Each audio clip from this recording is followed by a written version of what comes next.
চাচি, চাচি, চাচি, আপনাকে একটা ঠেলা গাড়ি আছে না? আমার তো ঠেলা গাড়ি একটু লাগবে চাচি। না না, ওইটা দেওয়া যাইব না। যে তোমার চাচা ছাগলের জন্য ঘাস কাটতে আনে, ওইটা আমাকে কামে লাগে। কিছু লাগবো চাচা?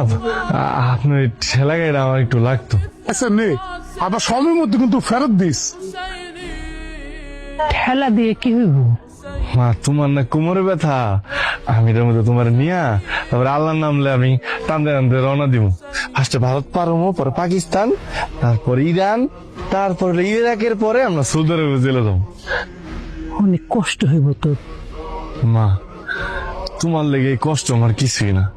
তুমি হজ করতে চাইছো, আমার জীবন দিয়ে হইলে আমি তোমার হজ করতে নিয়ে যাবো। বলত পোলাডারে দিয়া তো ভালো ব্যবসা শুরু করছেন। 8,000 নাম কইরা যে 30,000 টাকার ছাগল 2 লাখ টাকা বেচলেন। নামাজ কালাম পড়ে এমন দান্দা। আর আপনার পোলা তো ভোলা বালা সাইজা থাকে, কিন্তু ও তো ভালো অভিনয় জানে যাচ্ছি। ওরে দিয়া সিনেমা বানা, বুঝছেন? শোনেন, আপনারা যেমন একটা ছাগল দিচ্ছেন, ছাগলটা তো কদিন পরে মরিয়ে গেছে, বাচ্চা ছাগল। এত বড় একটা ছাগল দিলাম আপনার ঘরে, আপনারা হজে যাবেন এই জন্য। হজে তো গেলেনই না, হজের নাম বাগাইয়া 30,000 টাকা ছাগল 2 লাখ টাকা বেচলেন। বালাই তো ব্যবসা শুরু করছেন।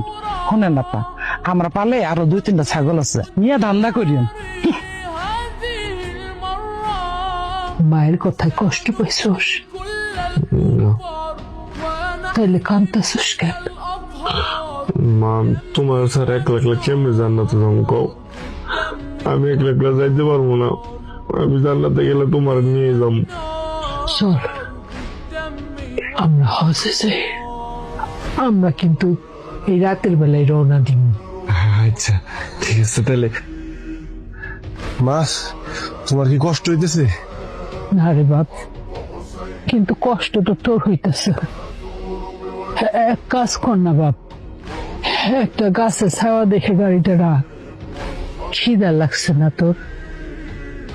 ও মা, অনেক খিদা লাগছে। চল তাইলে একটা হোটেল খুঁজে বাই করে আমরা রাতের খাবারটা খাইয়া নিই। আর কোনো একটা থাকুনের জায়গা খুঁজা আমরা রাতটা বিশ্রাম নিই। আবার ভোর হইতেই যাত্রা শুরু করে দিস বাবা।